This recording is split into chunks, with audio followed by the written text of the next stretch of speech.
పెళ్లి వరకు వచ్చేవాణ్ణే కాదు. మనకి తెలియకుండా జరిగిపోయిన వాటి గురించి మనం గొడవ పడ్డం ఏంటి? నిన్ను మొదటిసారి మీ హోటల్లో చూసినప్పుడే ఇష్టపడ్డాను. హోటల్లో నీ ప్రవర్తన చూశాక నీ మీద ప్రేమ పెంచుకున్నాను.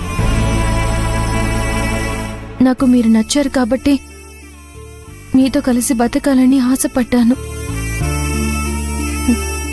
ఇద్దరం దూరం అయిపోయే పరిస్థితి వచ్చినా పట్టుబట్టి మరీ మిమ్మల్ని పెళ్లి చేసుకున్నాను.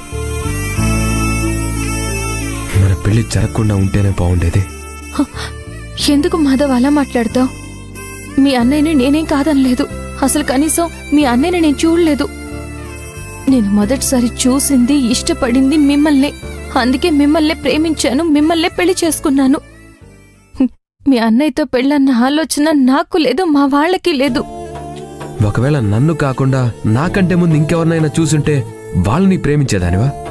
ఏం మాట్లాడుతున్నావు మాధవ్? ఎందుకలా మాట్లాడుతున్నావు? నీకంటే ముందు చాలా మందిని చూసుంటాను. కాలేజ్లో కావచ్చు, ఊళ్ళో కావచ్చు. కానీ ఎక్కడా ఎవరి మీద నాకు ప్రేమ కలగలేదు. కనీసం అభిమానం కూడా కలగలేదు. మొదటిసారి నా మనసుకు నచ్చింది నువ్వు. బతికితే ఇలాంటి వాడితో బ్రతకాలనే ఆలోచన వచ్చేలా చేసింది నువ్వు.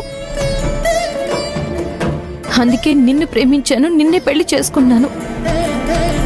మా అన్నయ్యకి అమ్మాయిని ఇవ్వడానికి చాలా మంది సిద్ధంగా ఉన్నారు. కానీ మీరు మా అన్నయ్యని కాదన్నారని తెలిసాక అన్నయ్య ఎంతో బాధపడ్డాడు. ఆ ఆలోచనతోనే ముందు ఎవరినో ఒకరిని పెళ్లి చేసుకోవాలనే పరిస్థితి వచ్చింది. రావటం కాదు, మీరు తీసుకొచ్చారు. మీరంతా కలిసి మా అన్నయ్యని బాధ పెట్టారు. మాధవ్, ప్లీజ్ మాధవ్, చెప్పేది అర్థం చేసుకో ప్లీజ్.